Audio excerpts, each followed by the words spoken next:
All right, I picked up a new to me, used 2001 C5 Z06, which was going to be my next project car. Got a pretty decent deal on it, which I was excited about. And then got it home and figured out why I got a pretty decent deal on it, or at least one of the reasons. And that is because the car doesn't like to start intermittently. Started just fine, had absolutely zero issues when I checked the car out. But once I got it home and went to start it the next day, it just wouldn't go. And it's been pretty consistent no-go.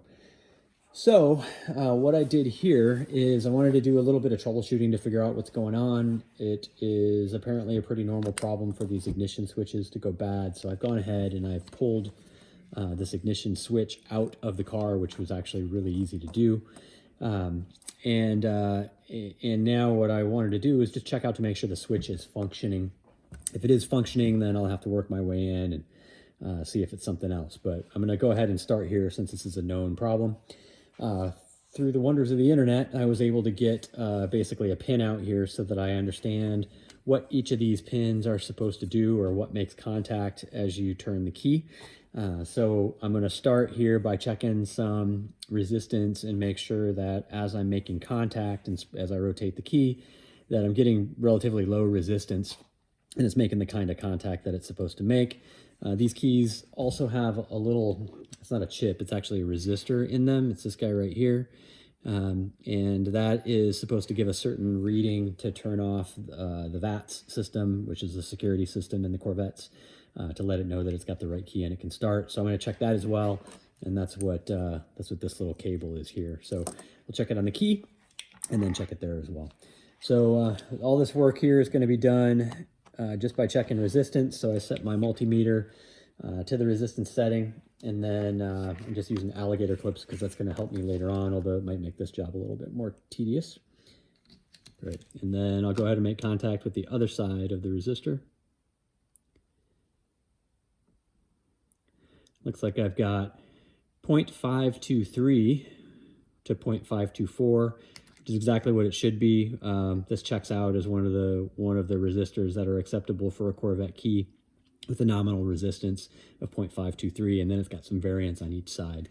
So now I know what that's supposed to be. I'm going to go ahead and insert the key into the ignition, and then on my little connector here, I'm going to take my alligator clips and get those guys connected.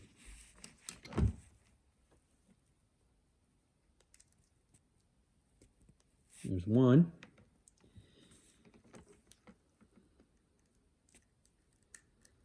And there's two. So you can see I'm picking up my reading of 0.523, which is exactly what the key showed. If I go ahead and pull the key out, I've got infinite resistance because it's not reading anything. With my key back in, I've got my 0.523. So I know that this ignition switch is reading my key properly. I'll go ahead and turn it on and jiggle the key around just to see if it's got any issues. But it looks like the key is making perfect contact, or near perfect contact. Just a little bit of a movement there. But anyway, that does not appear to be the issue here, at least not with this ignition switch. So now I'm going to move on to some other stuff. All right, moving back in here, what I've done is I've connected my alligator clips to two of the pins. So I know that this guy up here is going to feed this pin and the pin next to it as I move through some of the sequence here. So what I'll do is go ahead and put my key in. I can see I've still got infinite resistance, so I'm not making contact. On this particular pin, as I click to the ACC setting, I can see I've got a nice low resistance. Looks like 0.2, 0.3, 0.4, hanging out right where it needs to be. Right, and then as I switch to on, that stays. And what this pinout is telling me is this one, when I'm on ACC, it's supposed to make contact, which is what we're seeing here. And when I click it to on, it's also supposed to stay in contact. And when I switch to crank, it should break loose, which it did.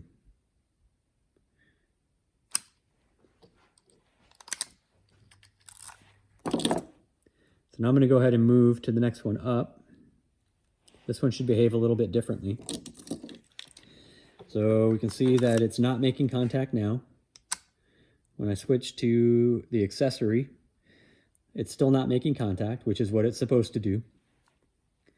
When I switch it to the on position, it is making contact. So again, showing me an appropriately low resistance. That's what it's supposed to do. And when I crank it, it's not doing anything different, which is again what it's supposed to do.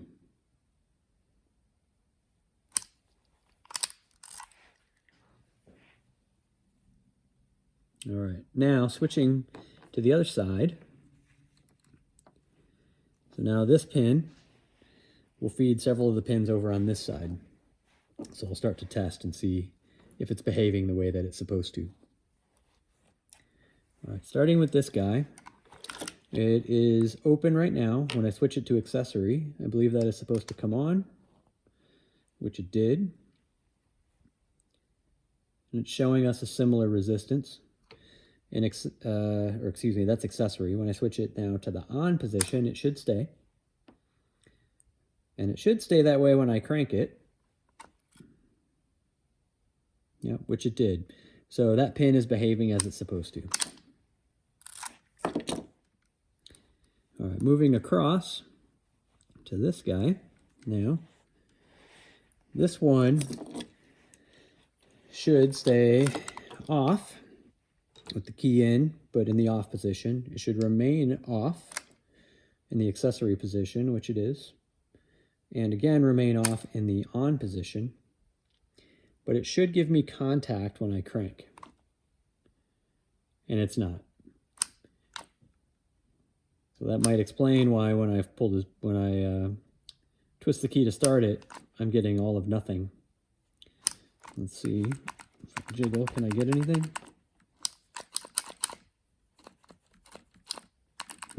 Nothing at all.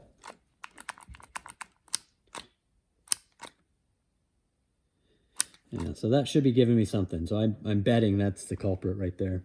So let me move on and check this last pin here, the one right next to it.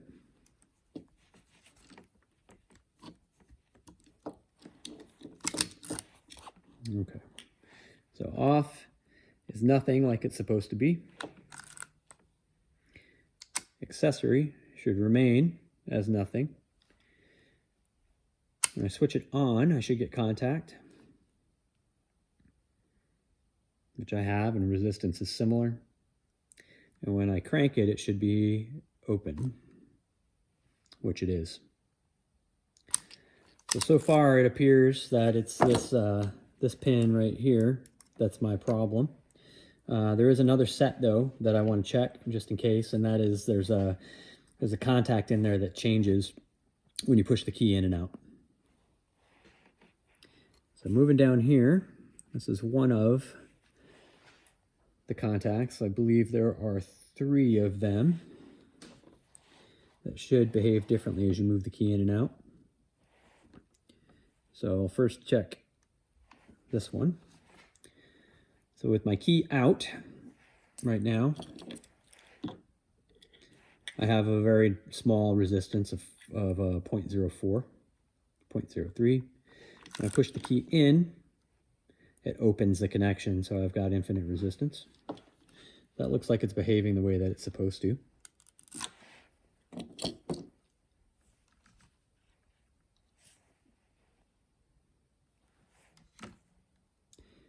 Moving across the way to this guy, again, infinite or open.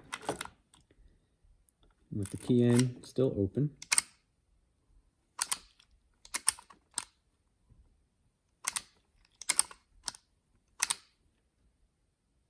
So now as I rotate this guy up,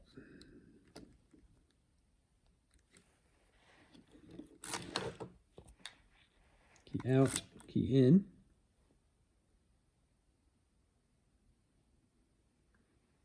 Okay, I've got nominal resistance. Key turned, stays. Well, but I see when I jiggle the key, I lose it. So that might be an issue.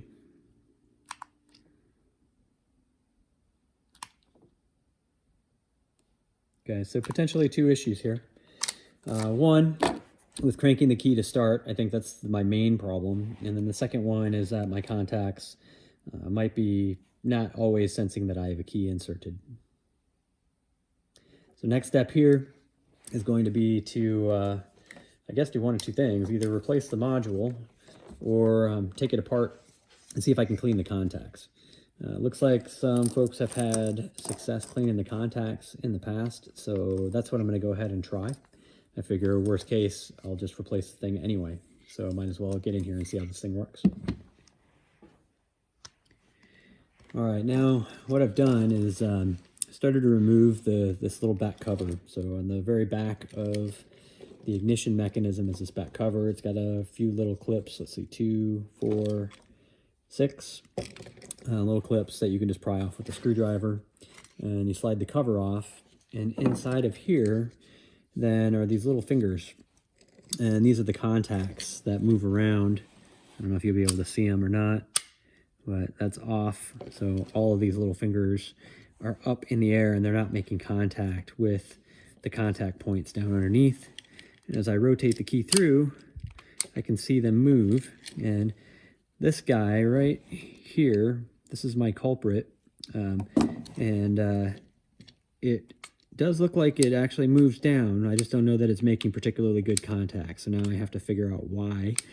I don't know if it's just that the contacts themselves are corroded, or if maybe it's just it's not properly moving or not being properly held in place. I do see that if this bumps up in the air, the fingers don't move properly, but everything else was making good contact the way that it's supposed to.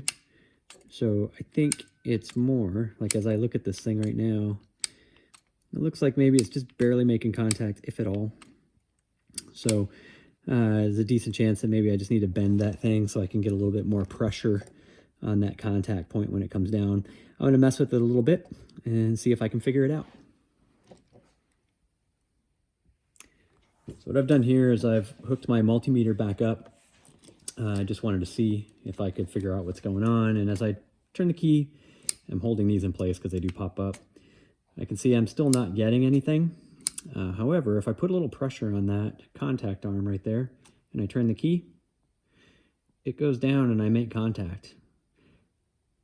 And I can see that my resistance is actually okay. So it looks like the problem is not that the end is corroded, rather that for whatever reason, that arm just doesn't want to come down. So I think what I'm going to do is pull this out of here and see if I can put a little bend on there to try to get it to push down a little bit harder, and maybe that'll help me make contact.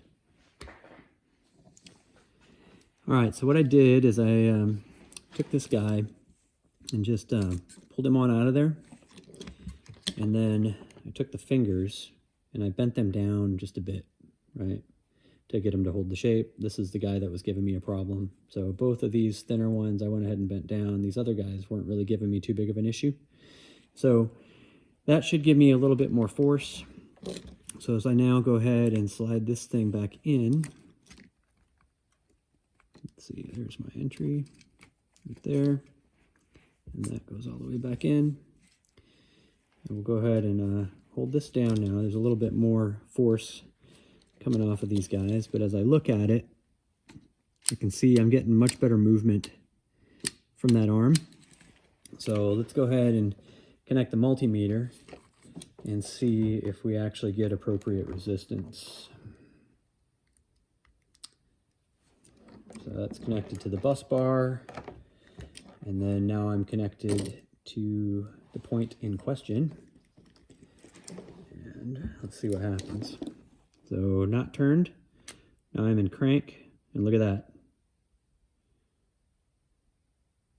I'm getting appropriate resistance. So I would bet dollars now when I put this back in the car, it's going to go ahead and start.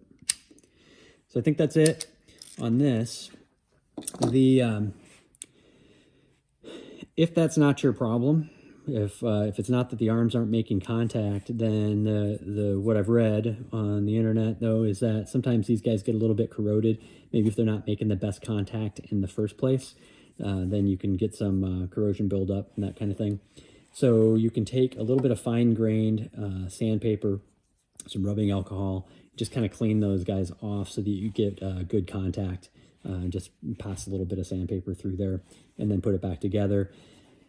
If the problem started to begin with, you're probably going to want to bend the arms down anyway to get them to make a little bit better contact, which is what I did here. It looks like that was my problem because the contacts are clean. So I'm going to go ahead and put the thing back in the car just like this and see what I've got. All right, I've got the ignition switch back in, just kind of loosely reconnected the resistor sensor. Center console and stuff are all still out. I just wanted to test this thing out in case I need to take it out again for whatever reason. So key in, accessory. See, my radio comes on. Well, that's a good sign. Now my on position. I get my dash clearance. And let's crank it and see what happens. Ha ha ha ha ha. That appeared to be the problem.